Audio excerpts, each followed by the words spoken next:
Ada namanya struktur atmosfer bumi, terdiri dari beberapa lapisan utama. Ada namanya troposfer, lapisan terendah tempat terjadinya cuaca. Ada namanya stratosfer, lapisan di atas troposfer, tempat terdapat lapisan ozon yang melindungi dari radiasi UV. Ada namanya mesosfer, lapisan tempat sebagian besar meteor terbakar saat masuk atmosfer. Ada namanya termosfer, lapisan dengan suhu sangat tinggi di mana aurora dapat terjadi. Ada namanya eksosfer, namanya lapisan terluar yang perlahan-lahan menghilang menjadi ruang hampa. Ya kalau kita hitung itu juga 5. Ke bawah 5, ke atas 5. Assalamualaikum warahmatullahi wabarakatuh. Hadirin para jamaah sekalian yang dimuliakan oleh Allah Subhanahu wa taala, pada kesempatan yang penuh dengan keberkahan dan kemuliaan ini, mari kita panjatkan puji syukur kita kepada Allah Subhanahu wa taala yang hingga pagi ini kita semua sudah diberikan nikmat sehat wal afiat, terutama nikmat iman dan Islam. Tidak lupa pula mari kita sanjungkan salawat beserta salam kepada Nabi kita, Habibina wa syafi'ina wa maulana Muhammad sallallahu alaihi wasallam. Hadirin para jamaah sekalian yang dimuliakan oleh Allah Subhanahu wa taala, insyaallah pagi ini kita akan melanjutkan kajian kitab tafsir surah Al-Baqarah ayat 28 dan ayat 29.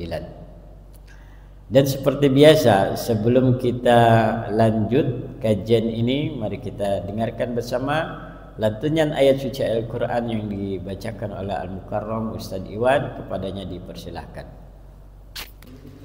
A'udzu billahi minasy syaithanir rajim.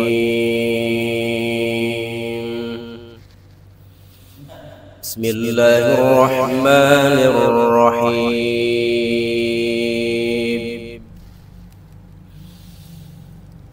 Kaifa takfuruna billahi wa kuntum amwatan fa ahyaakum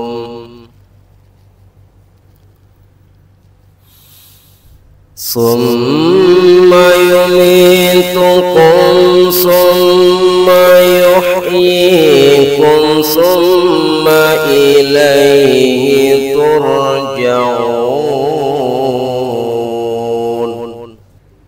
Huwallazi khalaqa lakum ma fil ardi jami'an summa istawa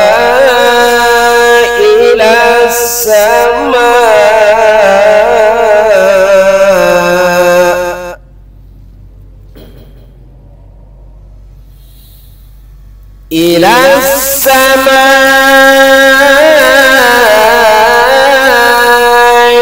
fasawwahunna sab'a samawat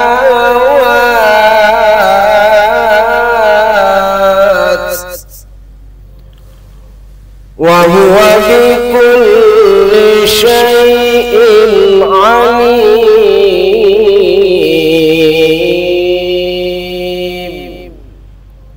Sadaqallahul azim. A'udzu billahi minasy syaithanir rajim. Bismillahirrahmanirrahim.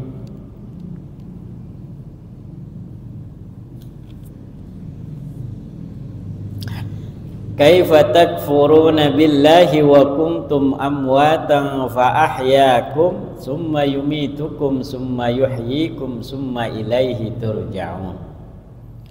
Kaifa takfuruna halebah premen takfuruna pada ingkar sira kabeh ya ahla Makkah wahai ahli Mekah billahi kelawan Allah wa qad kuntum amwatan hale teman-teman wis ana sira kabeh amwatan iku pirang-pirang wong mati, nutfan tegese banyu mani, fil aslabi ing dalem tulang sulbine wong lanang.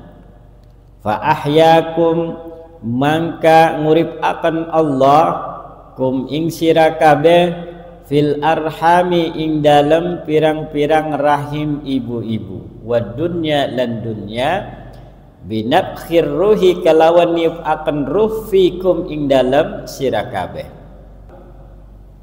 Wal istifhamu lan utawi istifham lafad kaifa li ta'ajjubi iku kadue faedah ta'ajjub min kufrihim karena kupure wong musyrik kabeh ma'a qiyamil burhani sumertane jumenenge dalil auli taubihi atawa iku kadue faedah nyecaplak. Sumayumitukum kari-kari ngemati akan Allah kum ing sira kabeh anda intahai ajalikum ing dalem sandinge enteke pirang-pirang ajale sira kabeh. Sumayumitukum kari-kari ngurip akan Allah kum ing sira kabeh bil ba'si kalawan dina kebangkitan.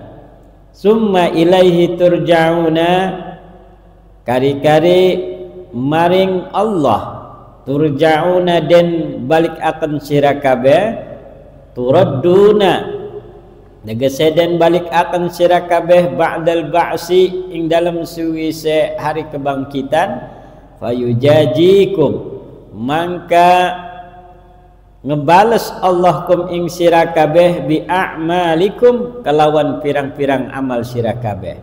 Wa qala dalilan alal ba'si lama ankaruhu, wa qala lan ngucap Allah dalilan karena dadi dalil alal ba'si ing atase hari kebangkitan, lama ankaruhu sewaktu pada ingkar ya alladzina kafaruhu ing Allah, huwa ya Allah allazi khalaqa iku zat kang nyiptakaken Allah lakum kadue sira kabeh ma fil ardi ing barang kang ana ing dalem bumi, ail ardi ma fiha tegese bumi, ma fil ardi ing barang kang ana ing dalem ard, jami'an hale sekabehe,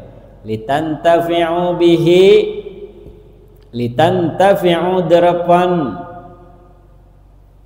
gawe manfaat sira kabeh bihi kalawan ma, wa ta'tabiru lan ngambil ibarat sira kabeh.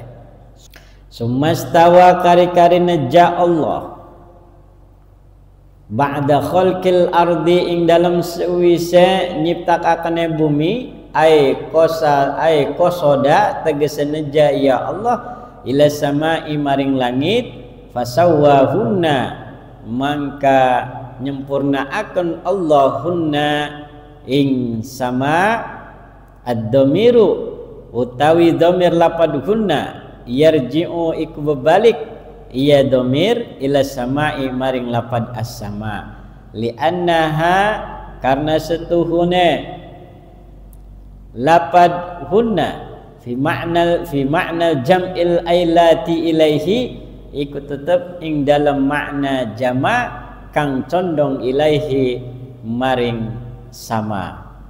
Ai sayaraha tegese ngedadiaken Allah ing sama, kama fi ayatin ukhra kaya barang kang ana ing dalam ayat kang wene lafad faqadahunna tegese mangka nentuaken atau mangka ngedadiaken Allahunna ing sama, sab'a samawatin ing pitu pirang-pirang langit, wa huwa bikulli syai'in alimun, wa huwa lan ya Allah bikulli syai'in kelawan saban alimun iku kang maha uninga. Mujmalan tegese hale sekabehe wa mufassalan lan terperinci. Afala ta'tabiruna anata mangka ora ngalep ibarat sira kabeh annal qadira ing setuhune Allah kang maha mampu ala khalqi dzalika ing atase nyiptakane mengkono-mengkono madkur ibtidaun iku kawitan wa huwa lan iya dzalik a'dhamu minkum iku luih agung tunimbang saking sira kabeh. Qadirun tegese kang maha kuasa ala i'adatikum ing atase ngebalikakene sira kabeh. Hadirin para jemaah sekalian yang dimuliakan oleh Allah Subhanahu wa taala. Dikatakan di dalam surah Al-Baqarah ayat 28 dan ayat 29, kaifa takfuruna billahi wa kuntum amwatan fa ahyakum. Bagaimana kamu ingkar kepada Allah padahal kamu dahulu mati, lalu Allah menghidupkan kamu, kemudian Allah akan mematikan kamu.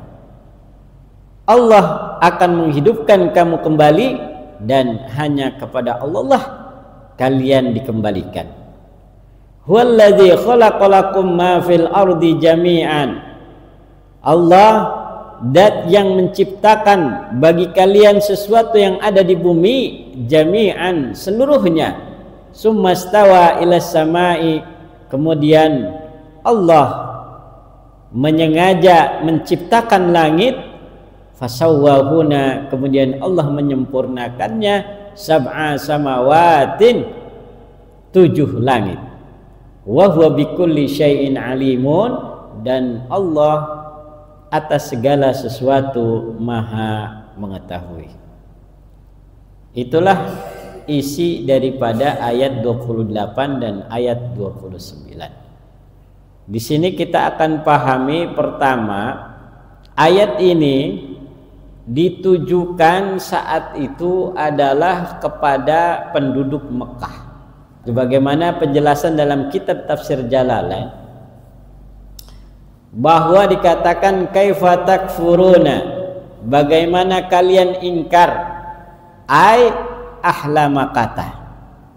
Nah, ini menunjukkan bahwa firman ini saat itu asbabun nuzulnya ditujukan kepada penduduk kota Mekah. Yang kala itu kota Mekah penduduknya masih banyak orang-orang kafir. Maka wajar karena keingkarannya yang begitu dahsyat, sulit untuk diberikan nasihat dan bahkan cenderung membangkang. Dan bahkan kita dengar dari sejarah bahwa orang-orang kafir di Mekah itu bukan saja membantah atau ingkar kepada Allah, selain ia menduakan Tuhannya, juga mereka mengintimidasi umat Islam dengan berbagai cara. Terkait tentang ayat ini adalah jawaban, ya, jawaban untuk mereka yang ingkar kepada Allah. Ketika itu dikatakan di dalam surah Qaf ayat 3, ya. Jadi sebegitu ingkarnya orang-orang kafir itu mengatakan begini, ya, aiza mitna wa kunna turaban dzalika rajun ma'id. Apakah setelah kami mati dan sudah menjadi tanah akan dikembalikan? Itu adalah pengambilan yang sangat jauh. Jadi ayatnya kaifa takfuruna billahi wa kuntum amwatan fa ahyakum summa yumitukum summa yuhyikum summa ilaihi turja'un. Jadi kalau bahasa Indonesianya itu bagaimana, kaifa bahasa Indonesianya bagaimana. Bagaimana ini kan semacam pertanyaan sebenarnya. Bagaimana kabarmu? Begitu kan? Kaifa haluka? bagaimana kabarmu. Tapi kata bagaimana ini kemudian diletakkan pada kata-kata yang mengejutkan, maka disebut dengan istifham li ta'ajjub. Ini bahasa ilmu balaghahnya, namanya istifham li ta'ajjub. Karena ini seakan-akan mengejek, maka ditambahkan namanya istifham li ta'ajjub wa taubih. Jadi kata tanya yang mengejutkan sekaligus mengejek orang-orang yang ingkar kepada Allah. Saking begitu ingkarnya orang-orang musyrik itu sampai dia tidak percaya kalau ada hari kebangkitan. Ya, terutama ateis, ya kan, terutama ateis, mereka yang tidak percaya Tuhan. Jangankan percaya dengan Tuhan, jangankan percaya dengan hari kebangkitan, kepada Tuhan aja tidak percaya, ya kan? Kalau saya mati kemudian saya menjadi debu, apakah saya dikembalikan? Nah, atas dasar keingkiran mereka itu, maka Allah sindir dengan beberapa ayat Al-Quran, diantaranya surah Al-Baqarah ayat 28. Kaifa takfuruna billahi wa kuntum amwatan, gitu kan? Bagaimana ceritanya, kalau bahasa kitanya kan, bagaimana ceritanya kalian begitu ingkar padahal dulu kalian itu adalah sesuatu yang mati. Jadi mati seperti halnya nutfan fil aslabi, setetes air mani yang tersimpan di dalam tulang sulbi. Jadi orang-orang yang ingkar itu tidak sadar kalau dirinya dulu itu adalah sesuatu yang mati, tidak lebih hina dari setetes air mani yang tersimpan di dalam tulang sulbi. Jadi dulu kamu tuh cairan, kok apa? Kok ngeyel banget? Sadar nggak sih kamu itu dulu itu tidak lebih hina dari setetes cairan yang tersimpan di dalam tulang sulbi laki-laki. Kok sekarang ingkarnya luar biasa, sadar nggak? Gitu kan? Ya, gitu. Jadi ini namanya ejekan. Ya, di antaranya surah Al-Baqarah ayat 28. Juga ada di dalam surah Al-Fusilat ayat 9. Qul a'innakum latakfuruna billadzi khalaqal arda fi yaumaini. Katakanlah, pantaskah kamu mengingkari Tuhan yang menciptakan bumi dalam 2 masa? Tuh, itu disindir pada ayat yang lain. Juga disindir di dalam surah An-Nazi'at ayat 27 sampai dengan 33. A'antum asyaddu khalqan amis sama'u banaha? Apakah penciptaan kamu lebih hebat ataukah langit yang telah dibangun Allah? Sehebat-hebatnya orang kafir dalam hal menciptakan sesuatu, hebat mana ketika Allah menciptakan langit? Ya. Kemudian dilanjut dengan huwallazi khalaqalakum ma fil ardi jami'a summa stawa ila samai fasawwahunna sab'a samawat wa huwa bikulli syai'in alim. Allah menegaskan, Allah adalah zat yang menciptakan bagi kalian sesuatu yang ada di dunia semuanya. Jadi sesuatu yang ada di dunia Allah ciptakan untuk manusia jami'an, semuanya.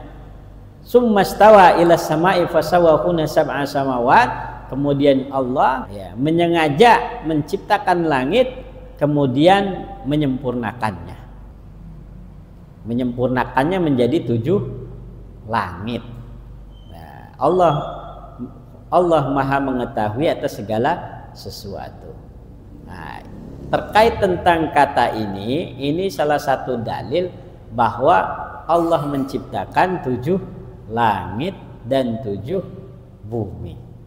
Nah, kemudian ada sebuah pertanyaan, 7 langit 7 bumi itu di mana? Gitu kan? Apakah dia di atas langit ini ada langit? Bentuknya apakah secara fisik yang kita ketahui dari ilmu astronomi bahwa di atas langit ada berbagai galaksi, planet dan sebagainya, atau bagaimana? Nah, ini sebenarnya sesuatu yang tidak bisa dipahami oleh indera mata karena keterbatasan penglihatan kita. Gitu ya. Ini sudah di luar nalar. Sehingga tidak mesti kita harus mencari tahu itu 7 langit itu maksudnya bagaimana. Tetapi untuk memahami ini berbagai tafsir memang berbeda-beda ya. Jadi ada yang menafsirkan, salah satunya ini saya ambil yang lebih biar mudah saja. Karena pertanyaan-pertanyaan itu memang kalau kita dipahami ada yang bisa menjawab berdasarkan ya pemahamannya kan gitu. Tapi kita ambil secara umum aja. Jadi dalam Islam itu langit digambarkan sebagai sesuatu yang berlapis 7, ya kan, berlapis 7. Nah, bukan berarti 7 lapisan itu adalah berbentuk fisik, bukan berarti. Tapi mohon maaf, ini kan 2025, ya.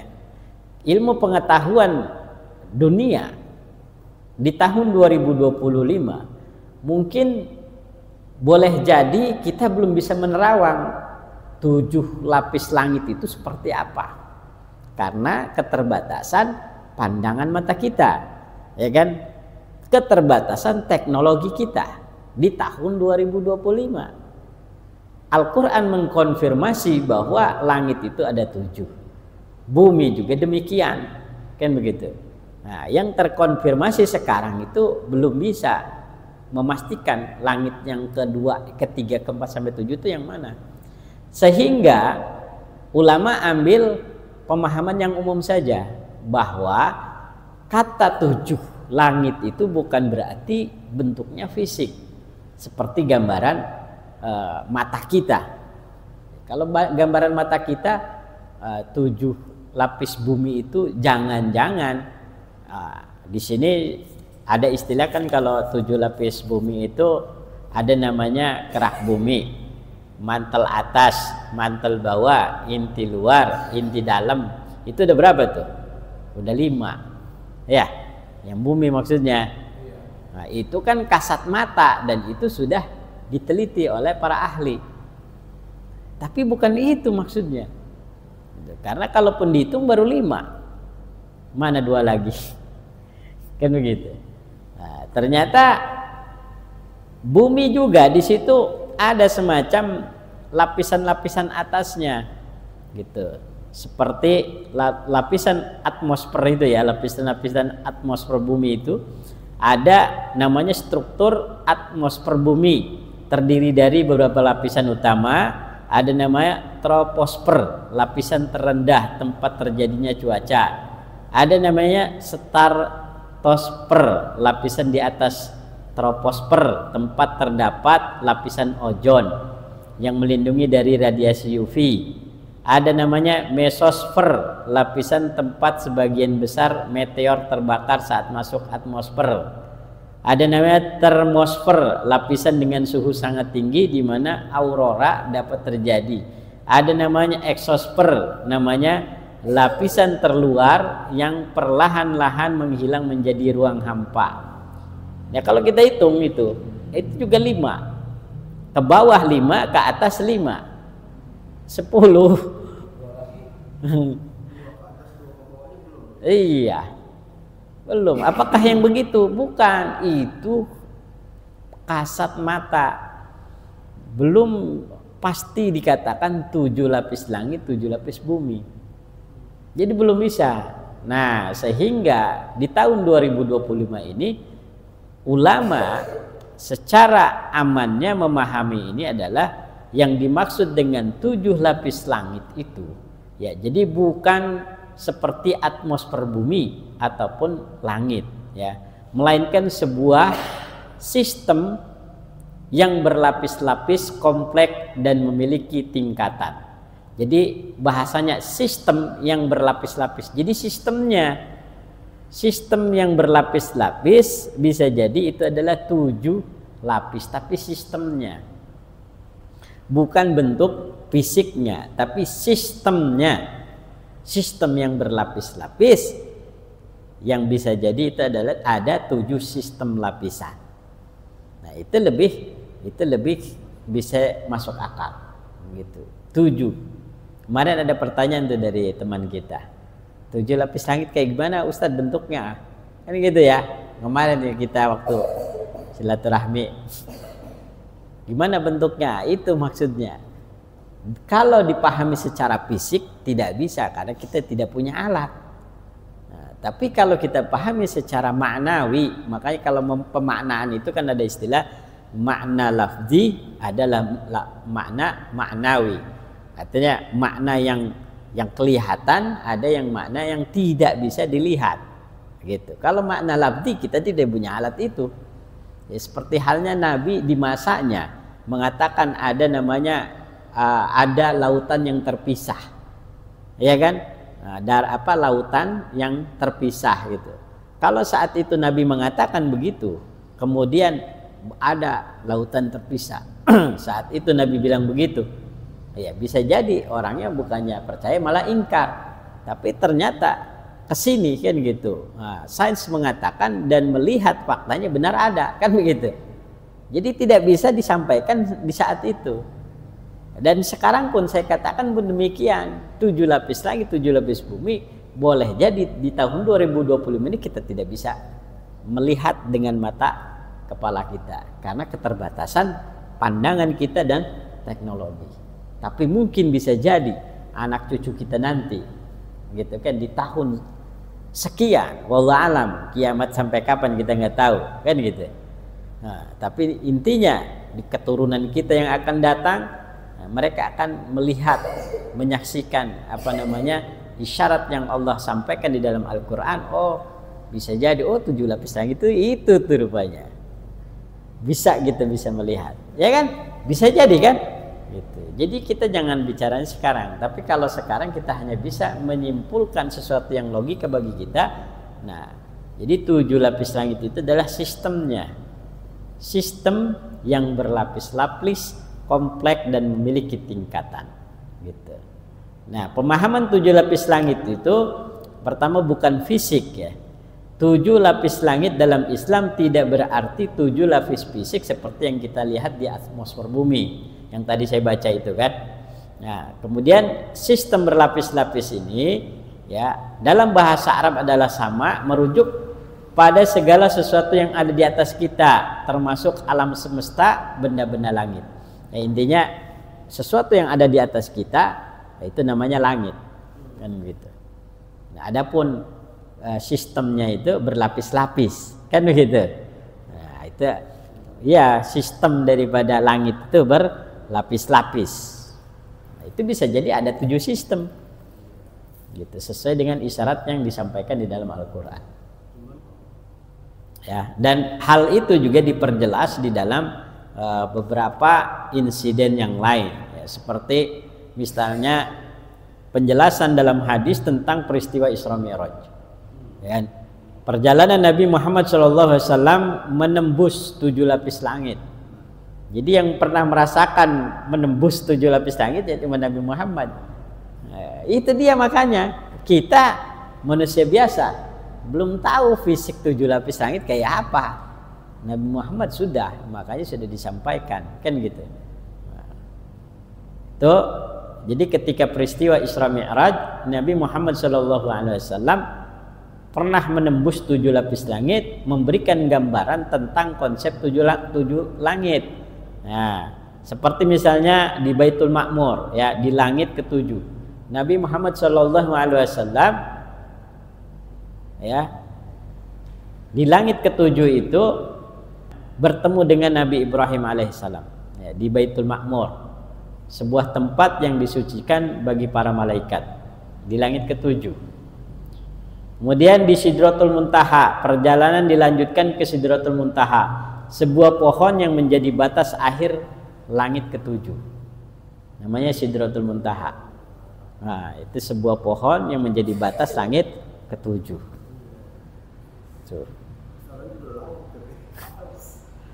Iya.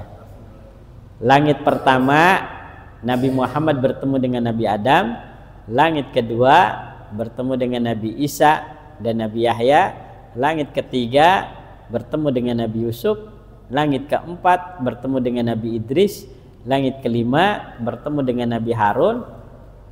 Langit keenam bertemu dengan Nabi Musa. Langit ketujuh bertemu dengan Nabi Ibrahim alaihissalam. Iya, langit-langit. Berarti kan sudah pernah melewati langit. Ya, artinya berbeda itu.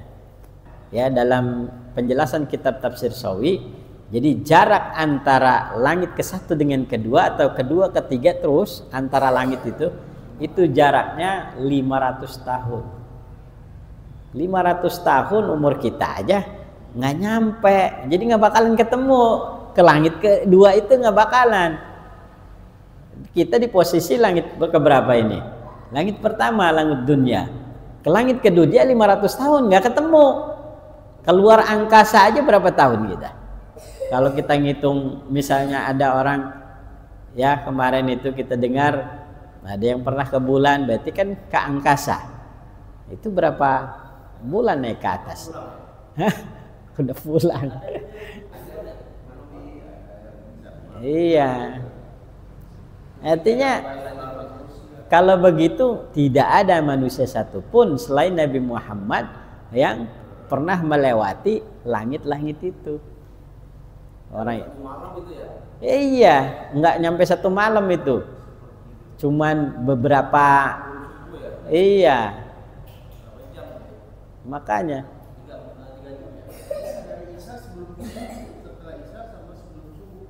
iya, artinya kalau gambaran kita 500 tahun berarti tidak akan mungkin ada manusia yang bisa mengetahui langit pertama ke langit kedua. Makanya kalau misalnya ada pertanyaan tadi tuh, bentuknya langit kedua kayak apa? Siapa yang bisa menjelaskan? Manusia tidak akan bisa. Iya, bentuknya kan bentuknya langit kedua kayak apa? Nah, manusia tidak akan bisa menyampaikan. Masalahnya jarak antara langit pertama ke langit kedua 500 tahun, siapa yang bisa? Ilmu teknologi manapun kayaknya susah. Nah, mau lihat ke Google Map kayak ya kan ada tuh, kalau kita perbesar itu suka lihat pesawat apa namanya itu pakai Google ya kan, satelit ya, pakai satelit itu kan. Nah, karena satelitnya juga ada di langit pertama, nggak bisa dinembus ke langit kedua, nggak bisa. Iya, nggak bisa. Makanya kameranya dia ke bawah bukan ke atas. Sekalipun ke atas juga paling nyampe mana? Gelap. Tidak bisa. Alam semesta kan. Susah. Tapi di sini ada yang unik. Ya, ada yang menafsirkan bahwa wal ula min maujin makfufin. Nah, ini hanya sebatas apa ya? Sebatas penjelasan saja, bukan sebuah kepastian. Saya tidak tahu ini penjelasannya diambil dari mana, tapi saya baca kitab ini bahwa katanya wal ula min maujin makfufin, lapisan pertama itu terbentuk dari gelombang buta. Lapisan pertama, jadi langit pertama itu terbentuk dari gelombang buta. Lapisan kedua itu terbentuk dari batu marmer putih. Nah, ini kan pertanyaan yang fisik ya. Iya, tapi kan ini mungkin untuk menjawab orang-orang yang pengennya fisik aja. Ya udah dikasih tahu. Pertama itu lapisan pertama terbentuk dari gelombang buta. Kedua dari bentuknya saja berupa batu marmer putih. Yang ketiga wasalisatu min hadidin. Ya, lapisan ketiga terbentuk dari besi. Lapisan keempat dari tembaga. Wal khamisatu min fiddatin. Lapisan yang kelima terbentuk dari perak. Wasadisatu min dahabin. dan lapisan ke-6 terbentuk dari emas. Yang lapisan ke-7 terbentuk dari permata hijau. Tuh, kalau bentuknya, ya bentuknya. Tapi kalau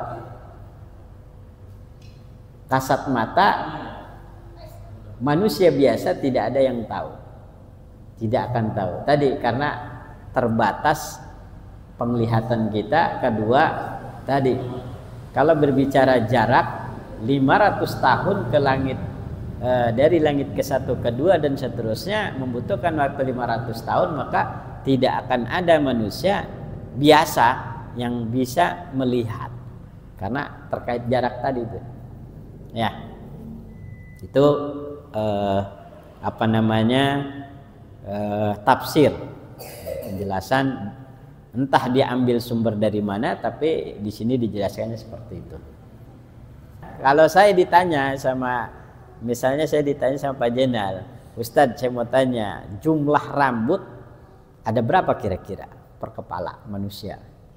Saya jawab, ada kurang lebih ada 7.777. Percaya enggak? Enggak, hitung sendiri. Kira-kira bisa enggak? Ayo. Kan saya sudah nyebutin. Jumlah rambut setiap kepala ada 7.777. Percaya enggak? Enggak, hitung sendiri. Nah, begitu.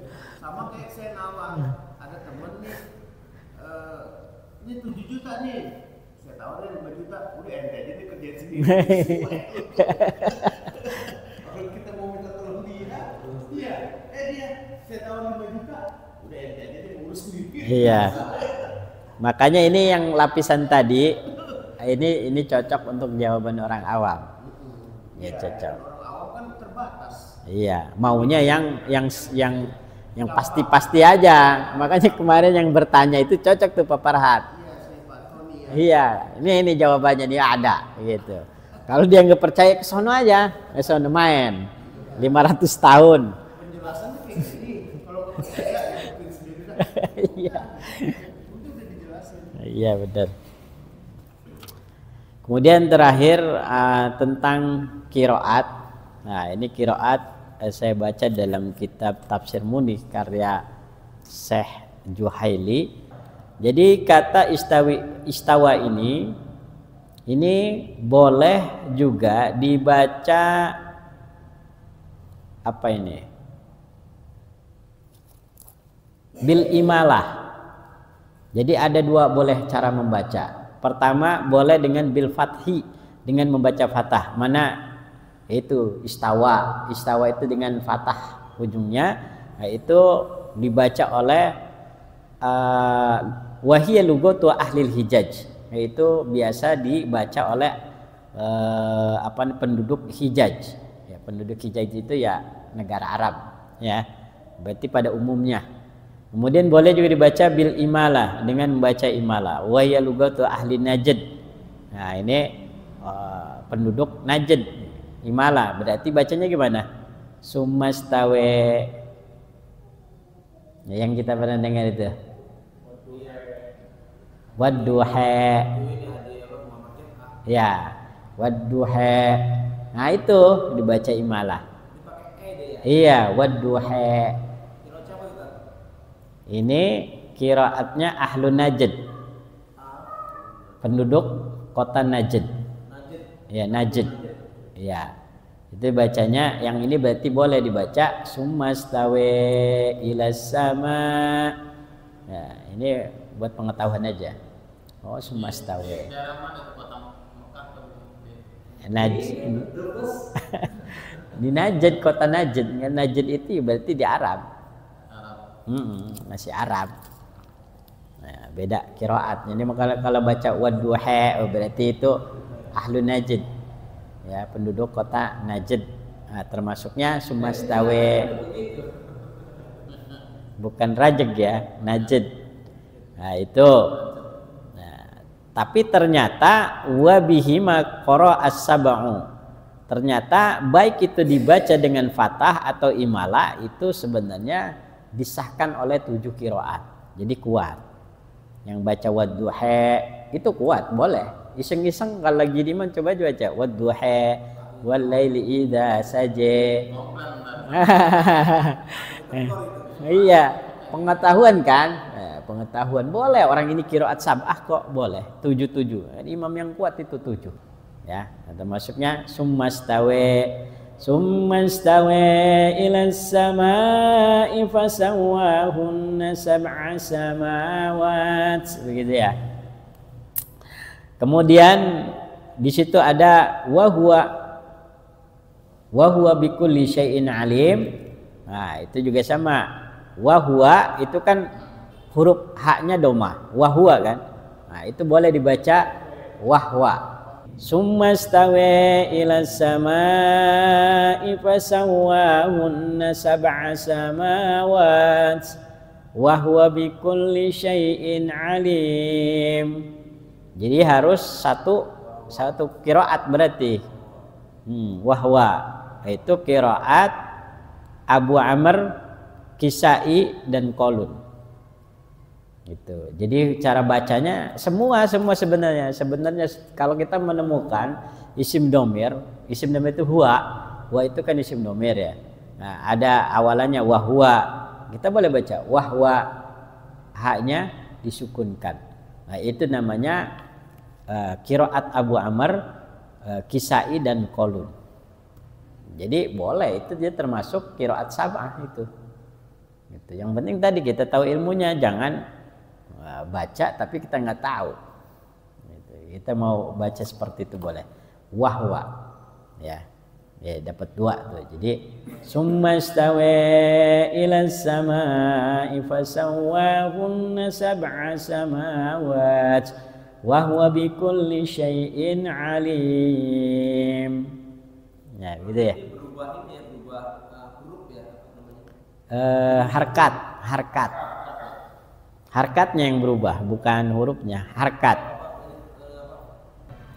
Baiklah, itu saja penjelasan dari tafsir surah Al-Baqarah ayat 28 dan 29. Mudah-mudahan kita semua dapat memahaminya dari ayat per ayat sehingga kita tambah semakin luas pemahamannya dan memahami isi kandungan Al-Quran. Demikianlah kajian kita pada pagi ini, dan akhirnya saya ucapkan wallahu muwaffiq ila aqwamit thoriq. Wassalamualaikum warahmatullahi wabarakatuh.